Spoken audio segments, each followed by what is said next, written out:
அடுத்தது ஃபெலிக்ஸ் அவர்கள் ஒரு நிமிடம். ஒரு நிமிட கருத்து. சமய பணிதான் சமூக பணிக்கு அஸ்திவாரம். தந்தை டஃபி அவர்கள் இந்த சமூக பணி கல்வியை நிறுவ நங்காத்தூர் குகையில் 3 நாள் தியானம் இருந்து திவ்ய நற்கினிலே முடிவெடுத்து அன்னை மரியாளின் ஆலோசனையில் அந்த சமூக பணிக்கு ஆதாரம் சமய பணி.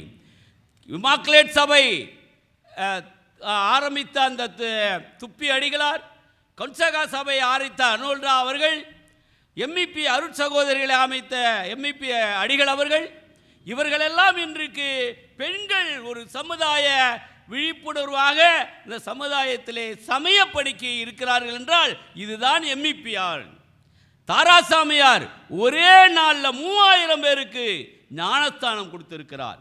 ஆகவே அந்தைய காலத்தில் அந்தைய கட்டமைப்பு தான் இன்று நாம் கிறிஸ்தவர்களாக உயர்ந்திருக்கின்றோம், சமூகத்திலே பிரதிபலிக்கிறோம். காரணம் அவர்களின் சமூக பணியே என்பதை இறுதி சுற்றாக தெரிவித்து விடை